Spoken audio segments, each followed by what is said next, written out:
नमस्कार प्यारे बच्चों। आज हम क्लास 11वीं के लेसन नंबर 6 तीन वर्ग अर्थात 3 ऑर्डर्स के एक एक मार्क्स वाले लगभग 120 क्वेश्चंस करेंगे, उससे भी शायद ज़्यादा। और ये क्वेश्चंस हमने एनसीईआरटी की बुक से एक एक लाइन पढ़कर आपके लिए उठाने का प्रयास किया है कि मैक्सिमम क्वेश्चंस आप जो हैं कर पाएँ। अगर आप ये सभी क्वेश्चंस अच्छे से पढ़ लेते हैं और फिर से दोबारा आप एनसीईआरटी की बुक में से लेसन पढ़ते हैं तो आपको एक बार भी ऐसा नहीं लगेगा कि आप कोई अलग बुक पढ़ रहे हैं या कोई मुश्किल चैप्टर पढ़ रहे हैं। हमने कोशिश की है कि सभी क्वेश्चंस को उठाएं। और दूसरी सबसे खास बात ये कि जब आप कंपटीशंस की तैयारी करेंगे, जहां पर आपको 9th to 12 की बुक्स को बहुत अच्छे से थोरोली स्टडी करना होता है, क्योंकि जितना भी पेपर आता है वो 12वीं तक की किताबों में से आता है, वहाँ पर आपके लिए ये ऑब्जेक्टिव टाइप क्वेश्चन आंसर्स बहुत बहुत ज़्यादा लाभेबंद रहने वाले हैं। इसीलिए आइए ये क्वेश्चंस करते हैं, हम साथ साथ में इनको आपको इससे रिलेटेड जानकारी भी देते रहेंगे। देखिए, हमारा जो लेसन है वो यूरोप में एक व्यवस्था जिसे सामंतवाद के नाम से जाना जाता है उसके ऊपर आधारित है।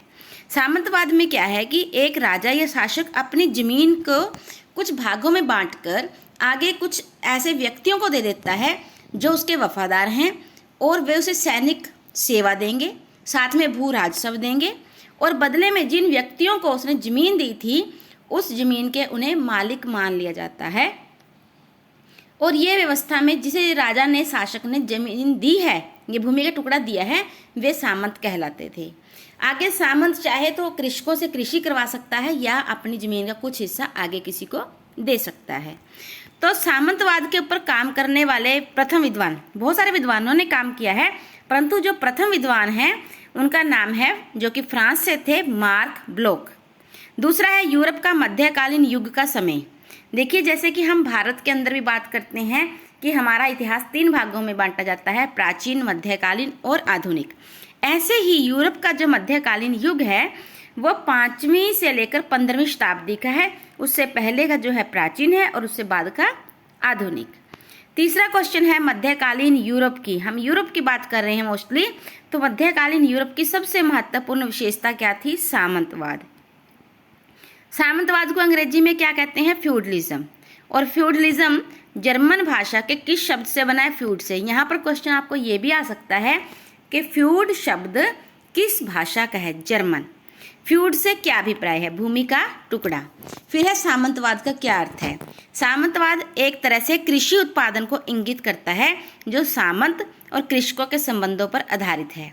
कृषक अपने खेतों के साथ सामंत के खेतों पर भी कार्य करते हैं और बदले में सामंत कृषकों को सैनिक सुरक्षा प्रदान करते हैं। एक सामंत और उसके कृषकों के बीच का जो रिलेशनशिप है वो सामंतवाद के जरिए बहुत अच्छे से उजागर होता है। उसके बाद है सामंतवादी प्रथा सबसे पहले कहाँ फैली? फ्रांस में। फ्रांस के बाद सामंतवाद किन देशों में फैला? इंग्लैंड और इटली। सबसे पहले किस देश में? फ्रांस, फिर इंग्लैंड, फिर इटली। फ्रांस के फ्रैंकिश साम्राज्य की नींव किसने रखी? शार्लमेन ने।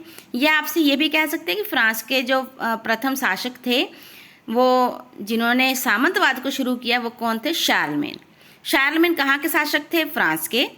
और जर्मनी की फ्रैंक जनजाति का शासक किस धर्म पर विश्वास रखते थे? ईसाई धर्म पर। जर्मनी की जनजाति फ्रैंक के नाम पर किस देश का नाम पड़ा? फ्रांस का। किस शताब्दी के अंत तक सामंती व्यवस्था पूरे यूरोप में स्थापित हो गई? 12वीं सदी के अंत तक जो है ये सामंती व्यवस्था पूरे यूरोप में फैल चुकी थी। शार्लमेन की मृत्यु कब हुई? 814 ईस्वी में।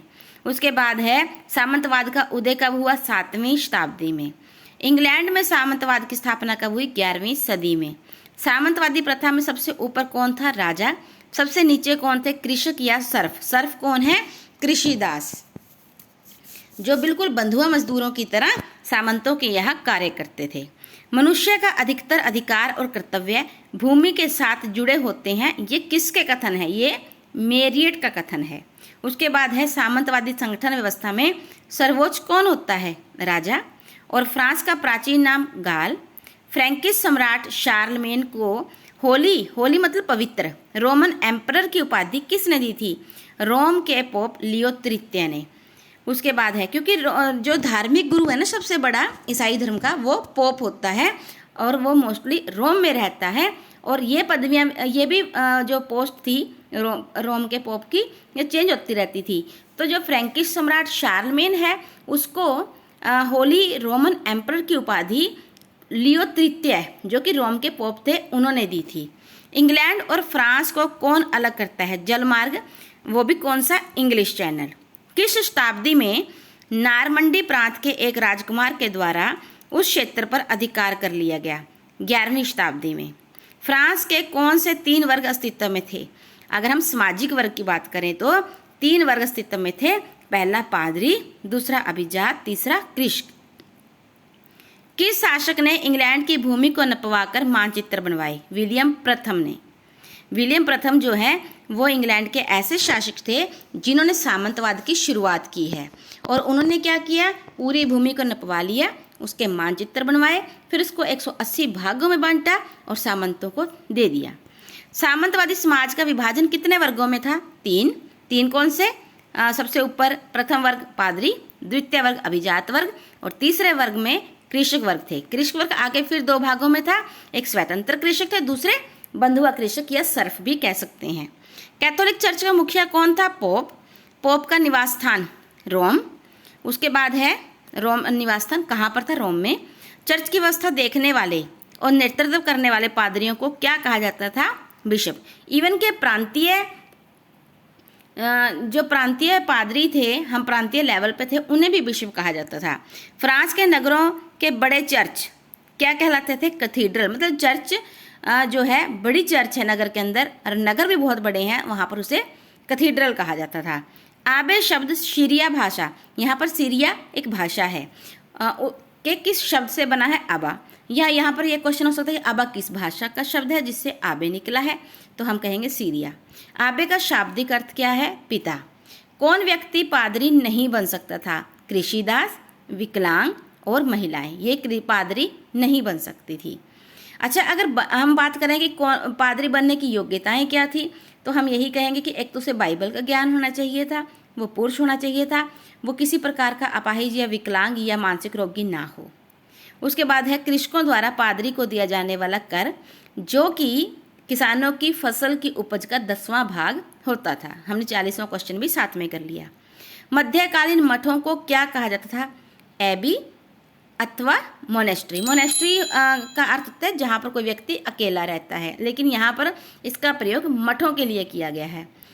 529 ईस्वी में इटली में स्थापित प्रसिद्ध मठ सेंट बेनेडिक्ट। सेंट बेनेडिक्ट के मठ में भिक्षुओं के लिए एक हस्तलिखित पुस्तक में नियमों के कितने अध्याय थे? 73। 910 में बरगंडी में स्थापित मठ का नाम क्या था? कलूनी। पुरुष भिक्षु को क्या कहा जाता था? मॉन्क। स्त्री भिक्षु को नन। मठ का प्रधान क्या कहलाता था? एबेट। आबेस हिल्डेगार्ड कौन था? एक प्रतिभाशाली संगीतज्ञ था जो मठ में रहता था। 13वीं सदी में भिक्षुओं के कुछ समूह जो घूम घूम कर लोगों को उपदेश देते थे क्या कहलाए? फ्रायर। ऐसे भिक्षु जो मठ में रहना पसंद नहीं करते थे बल्कि घूम घूम कर लोगों को उपदेश देते थे, धर्म के उपदेश देते थे, फ्रायर कहलाते थे। मोनेस्ट्री ग्रीक भाषा का शब्द मोनोस से निकला है और जिसका अर्थ है ऐसा व्यक्ति जो अकेला रहता है। भिक्षुओं के आरामदायक जीवन पर लिखी इंग्लिश कवि लैंगलैंड की कविता पियर्स प्लाउमैन। यहाँ पर क्वेश्चन ऐसे भी आ सकता है कि कविता पियर्स प्लाउमैन के रचयिता कौन है? लैंगलैंड। कैंटरबरी टेल्स किसकी रचना है? जेफरी चौसर की। ये बहुत ही इंपॉर्टेंट बुक है क्योंकि इसमें मठों में रहने वाले भिक्षुओं के जीवन पर बहुत ही हास्यप्रद घटनाएं लिखी गई हैं और ये एक बहुत बड़ी कविता के रूप में रचना है। मध्यकालीन यूरोप के किस लेखक ने मठवादियों के जीवन पर प्रकाश डाला? जेफरी चौसर ने। मध्यकालीन यूरोप में नए नगरों का विकास? लंदन, जनेवा, वियना। एक पादरी की देखरेख में आने वाले क्षेत्र को क्या कहा जाता था? पैरिश। इसको अच्छे से कर लीजिए। पादरी की देखरेख में आने वाले क्षेत्र को पैरिश कहा जाता था। उसके बाद है 25 दिसंबर को ईसा मसीह का जन्मदिन किस त्यौहार के रूप में मनाया जाता है? क्रिसमस। ईस्टर का त्यौहार किस बात का प्रतीक था? ईसा के शूलारोपण और उनके पुनर्जीवित होने का प्रतीक था। उसके बाद है शोर पंचांग के अनुसार वर्ष का कौन सा सप्ताह छुट्टियों के लिए निश्चित था? अंतिम सप्ताह। सर्वप्रथम अभिजात वर्ग का उदय कहाँ हुआ? फ्रांस में। अभिजात वर्ग को कौन से अधिकार प्राप्त थे? विस्तृत भू क्षेत्र का स्वामित्व। हम दूसरे वर्ग पर पहुंच चुके हैं। देखिए बिल्कुल आसान है। अगर सामंतवाद का उदय फ्रांस में हुआ है तो अभिजात वर्ग का उदय भी फ्रांस में ही हुआ है, क्योंकि मोस्टली सामंत जो थे वो अभिजात वर्ग में आते थे। इन्हें कौन से अधिकार प्राप्त थे? पूरी जमीन का स्वामित्व, यानी कि विस्तृत भू क्षेत्र का स्वामित्व, कृषकों से बेगार करवाने का स्वामित्व, यानी कि फ्री में मजदूरी करवाने का, अपने क्षेत्र से कर एकत्रित करने का, इवन के सिक्के तक जारी करने का अधिकार था। जागीर के अंदर सबसे शक्तिशाली कौन होता था? लॉर्ड। लॉर्ड मतलब सामंत। यहाँ पर लॉर्ड जो है वो सामंत के लिए प्रयोग किया जाने वाला शब्द है। उसके बाद है लाड़ का आवास क्षेत्र क्या कहलाता था? मतलब जहाँ पर सामंत रहता था उसे क्या कहा जाता? मेनर। मेनर अपने आप में पूरी जागीर के अंदर बहुत बड़ा घर होता था। ऐसा घर भी कह सकते हैं, हमें दुर्ग भी कह सकते हैं, जिसमें और भी बहुत सारे लोग रहते थे और बहुत सारे कार्य जो थे, जैसे कि अंगूरों से शराब निकालना, आटा पीसना और ऐसे बहुत सारे कार्य जो हैं वहाँ पर किए जाते थे। उसके बाद है फीफ। लाड़ अपनी जागीर में से कुछ हिस्सा नाइट को दे देता था। वो हिस्सा क्या कहलाता था? फीफ। अब नाइट कौन है? नाइट यहाँ पर योद्धा है। वो योद्धा जो सामंत के लिए सेना तैयार करते थे। उसके बाद है फीफ का आकार कितने से कितना था? 1000 एकड़ से लेकर 2000 एकड़। तो आप अंदाज़ा लगा लीजिए कि सामंत का आकार कितना बड़ा होगा उसकी जागीर का। उसके बाद है नाइट कौन थे? घुड़सवार सैनिक। नाइट के क्या कार्य थे? सैनिकों को प्रशिक्षण देने का कार्य है, अपनी सेना को संगठित करने का कार्य है, बनावटी लड़ाइयों द्वारा अभ्यास करना, ताकि जब भी सामंत को सेना की आवश्यकता पड़े तो ये नाइट की जिम्मेवारी है कि वो अपनी सेना प्रोवाइड करे। और आगे सामंत ये सेना किसे प्रोवाइड करवाता था? राजा को, जो उसमें सबसे बड़ा शासक था। उसके बाद है वैसलेज से क्या प्रथा है? वैसलेज एक प्रथा है असल में। कैसी? भूमि नियंत्रण की। पेपर में ये भी क्वेश्चन आ जाता है कई बार ऑप्शंस के साथ कि वैसलेज प्रथा के डैश है, भूमि नियंत्रण की प्रथा और अन्य ऑप्शन आ सकती हैं। तो यहाँ पर आपने भूमि नियंत्रण की प्रथा कहना है, जिसके अनुसार भूमि पर अधिकार के संबंध में लाड़, राजा और दास आपस में वचनबद्ध है। यहाँ समझने का प्रयास कीजिए कि जो लाड़ है यानी कि सामंत, वो राजा के अधीन है और जो दास हैं या कृषक हैं वो लाड़ के अधीन है। इस प्रकार जर्मन मूल के लोगों में वैसलेज की प्रथा जो थी प्रचलित थी। काश्तकार यानी कि कृषक या जमीन को जोतने वाले, वो कितने प्रकार के थे? 2। सबसे अधिक जनसंख्या तो इनकी थी, लेकिन आगे 2 प्रकार के थे, स्वतंत्र कृषक और सरफ। सरफ का क्या अर्थ है? कृषि दास। सर्फ अंग्रेजी भाषा के किस शब्द से लिया गया है? टू सर्व से। टू सर्व का मतलब सेवा में। उसके बाद है राजा के द्वारा कृषकों पर लगाया जाने वाला प्रत्यक्ष कर, टैली।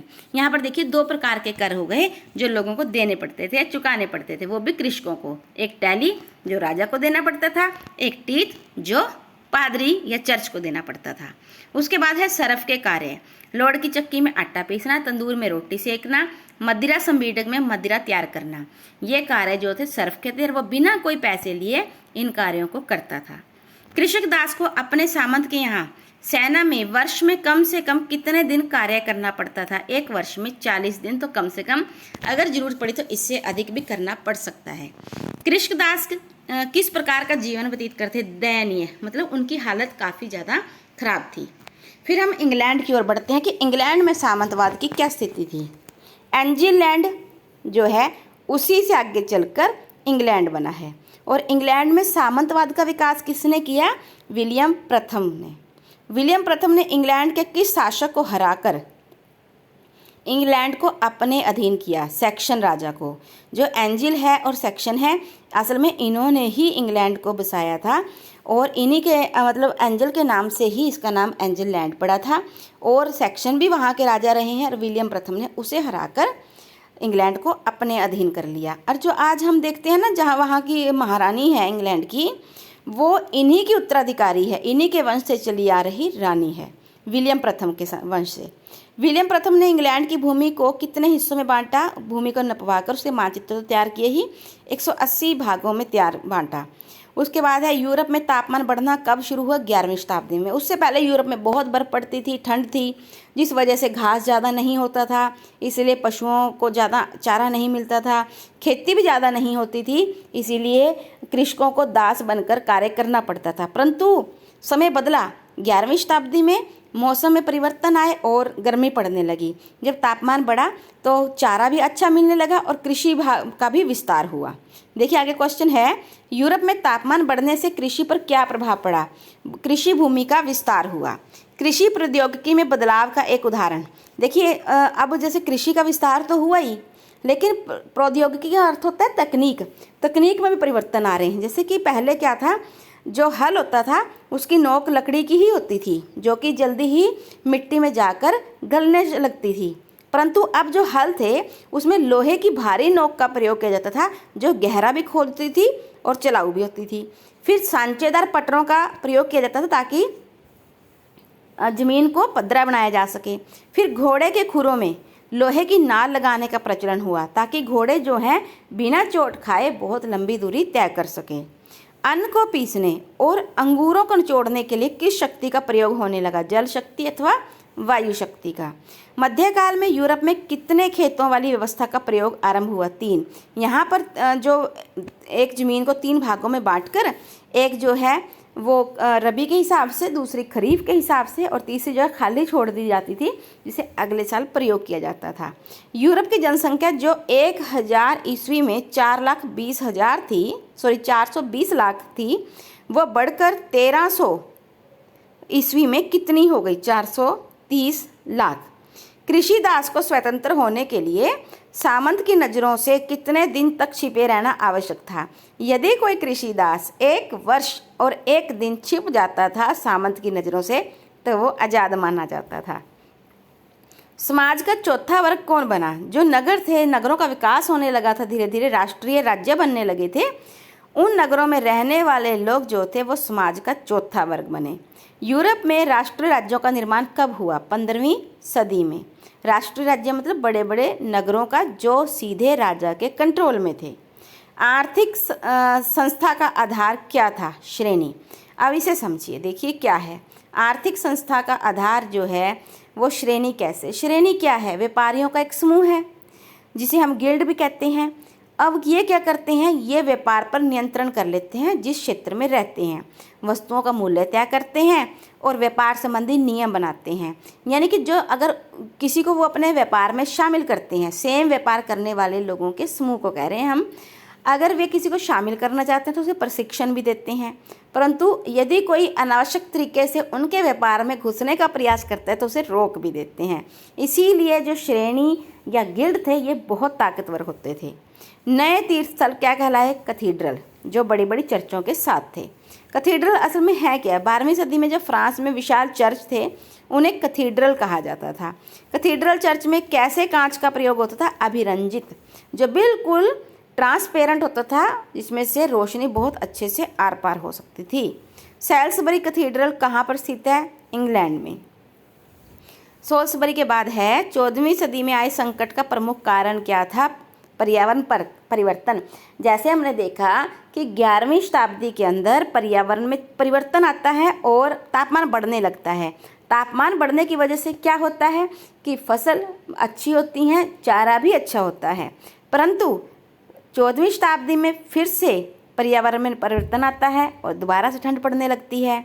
उसके लक्षण क्या थे? अब ठंड पड़ने की वजह से कृषि उत्पादन में कमी हुई, फिर से ब्यूबोनिक प्लेग जैसी बीमारियां फैली और भयंकर अकालों का सामना करना पड़ता है यूरोप वासियों को। अब यूरोप में भयंकर अकालों का काल क्या था? 1315 से लेकर 1317 तक जो है भयंकर अकाल पड़ते हैं। ये बहुत इंपॉर्टेंट क्वेश्चन है, कई बार एग्जाम में पूछा जाता है। यूरोप में किस दशक में अनगिनत पशुओं की मृत्यु हुई? 1320। क्यों? क्योंकि चारे की ज़बरदस्त कमी की वजह से बहुत सारे पशु जो थे भूख के मारे मर गए। काली मौत किसे कहा गया? ब्यूबोनिक प्लेग को। ब्यूबोनिक प्लेग जो है वो चूहों से फैलने वाली बीमारियां हैं और पहले अक्सर ऐसे हुआ करता था कि जो जल मार्ग से जहाज आते थे उनमें चूहे आ जाते थे और जो चूहे धीरे धीरे फ्रांस और बाकी यूरोप में फैल गए और उन्होंने जो घर में घरेलू चीज़ें थी, रसोई में घुसकर खाना पीना शुरू कर दिया, जिसके उनके संक्रमण से ब्यूबोनिक प्लेग फैली। और ये ऐसी बीमारी थी, अगर किसी एक व्यक्ति को हो जाती है, बस ये फिर जंगल में आग की तरह सभी लोगों को लग जाती थी। मठों में भी इसका असर देखने को मिला था। यूरोप में प्लेग कब फैली? 1347 ईस्वी में। ब्यूबोनिक प्लेग के कारण यूरोप की कितनी आबादी खत्म हो गई? 20%। बहुत बड़ी बात है कि हर 5 में से एक व्यक्ति जो है ब्यूबोनिक प्लेग के कारण जो है मौत का ग्रास बन गया। ब्यूबोनिक प्लेग के कारण यूरोप की जनसंख्या जो 1400 ईस्वी में घटकर कितनी रह गई? देखिए 1300 में हमने देखा था कि 730 लाख है, लेकिन वापस घटकर 450 पर आ गई।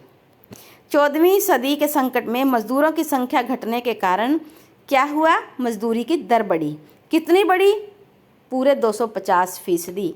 यानी कि अब जो है मजदूरी की दर बहुत ऊपर हो गई। क्यों हुई? क्योंकि मजदूर लगातार मृत्यु का ग्रास बनते जा रहे थे, और यदि किसी को अब मजदूर की आवश्यकता होती थी तो वो अधिक मजदूरी मांगता था। यूरोप में कृषि विद्रोह हुए। यहाँ पर देखिए, यदि आपको पूछा जाए एक ही तारीख तो आपने लिखनी है 1381, परंतु यदि अलग अलग पूछा जाता है, जैसे फ्लैंडर्स में 1323 में कृषि विद्रोह हुए, फ्रांस में 1358 में, और इंग्लैंड में 1381 में। कृषि विद्रोह इसलिए हुए कि अब जो कृषक कृषि करके अपना जीवन यापन करने लगे थे, वो वापस सामंतों के अधीन आना स्वीकार नहीं कर पा रहे थे। उसके बाद है इंग्लैंड और फ्रांस में 100 वर्षीय युद्ध। कोई छोटा मोटा समय नहीं है। 100 वर्षीय युद्ध कब से कब तक लड़ा गया? 1338 से लेकर 1461 ईस्वी तक। ब्यूबोनिक प्लेग का समय देखिए, आरंभ होती है 1347 में, पर इसका जो अगर पूरा समय सीमा देखी जाए तो 1347 से लेकर 1350। उसके बाद है नए शासक के रूप में लुई 11वां कहाँ का शासक था? फ्रांस का। हम बात कर रहे हैं ऐसे शासकों की जो निरंकुश है और नए शासक हैं। वे शासक जो सामंतों के अधीन नहीं है, बल्कि जो व्यापार के जरिए काफ़ी ऊपर हो गए थे, जिन्होंने राष्ट्र राज्यों की स्थापना की। अब देखिए, याद करना है आपको, जैसे कि लुई 11वां कहाँ का था? फ्रांस का। या फ्रांस का नया शासक जिसने जो कि सामंतों के अधीन नहीं था, लुई 11वां। नए शासक के रूप में ऑस्ट्रिया का शासक कौन था? मैक्सिमिलियन। हेनरी 7 कहाँ का शासक था? इंग्लैंड का। इसाबेला और फर्डिनेंड स्पेन के। वर्तमान समय में इंग्लैंड में प्रशासनिक प्रणाली थी राजतंत्र, और फ्रांस में प्रशासनिक प्रणाली थी गणतंत्र। ये आपने बिल्कुल कंफ्यूज नहीं होना। इंग्लैंड में तो आज भी हम देख सकते हैं कि राजतंत्र है, वहाँ पर आज भी महारानी है, और फ्रांस में गणतंत्र है, यानी कि एक संवैधानिक मुखिया के साथ। किन 2 यूरोपीय देशों ने समुद्र पार की नई संभावनाओं की खोज करना आरंभ किया? स्पेन और पुर्तगाल ने। अगर याद हो तो आपको क्रिस्टोफर कोलंबस का नाम सुना होगा। उसने जब अपनी खोज शुरू की तो उसने स्पेन और पुर्तगाल के शासकों से ही मदद मांगी। 1614 ईस्वी में फ्रांस के शासक कौन था? लुई 13वां, और इसे बालक शासक के रूप में भी जाना जाता है। अगर पेपर में देखिए, पिछली बार ही क्वेश्चन आया था, बालक शासक के रूप में किसे जाना जाता है? लुई 13वां। लुई 13वें ने स्टेट जनरल को कब भंग किया? 1614 में। इंग्लैंड में ट्यूडर राजवंश की स्थापना कब हुई? 1485 ईस्वी में। जेम्स प्रथम इंग्लैंड के शासक कब बने? 1603 ईस्वी में। चार्ल्स प्रथम को फांसी कब दी गई? 1649 में। इसके पीछे सबसे बड़ा कारण यही है कि ऐसा शासक कि 11 वर्ष तक राज भी कर रहा है और पार्लियामेंट को भी नहीं बुलाया, मतलब उसकी तरफ उसने संसद को बुलाकर किसी सुधार करने की आवश्यकता ही नहीं समझी। उसके बाद है इंग्लैंड की संसद जो है उसके कितने भाग हैं? 2। एक तो है हाउस ऑफ लॉर्ड्स, जिसमें लॉर्ड और पादरी शामिल हैं। दूसरा है हाउस ऑफ कॉमन्स, जिसमें नगरों और ग्रामीण लोगों के लोग शामिल थे। इंग्लैंड के किस शासक ने 11 वर्षों तक पार्लियामेंट बुलाए को बिना बुलाए शासन किया? यहाँ पर आपको थोड़ा सा चेंजेस करनी होंगी कि इंग्लैंड के किस शासक ने 11 वर्षों तक पार्लियामेंट को बिना बुलाए शासन किया? चार्ल्स प्रथम। शोवे की गुफा कहाँ पर है? फ्रांस में है। वाइकिंग किस देश से संबंधित है? नॉर्वे। सामंतवाद का पतन कब हुआ? 15वीं शताब्दी में। और सामंतों ने किस शैली में दुर्गों का निर्माण करवाया? गोथिक शैली में। इसके साथ ही हम अपनी आज की वीडियो को यहीं समाप्त करते हैं। आशा है कि ये आपके लिए काफ़ी इम्पोर्टेंट रहेगी, फ़ायदेमंद रहेगी और आप बहुत सारे क्वेश्चंस को यहाँ पर जो हमने डिस्कस किया है उससे इस लेसन को समझने में आपको आसानी रहेगी। तो आज हम इसको यहीं ख़त्म करते हैं। Thank you so much. Have a nice day.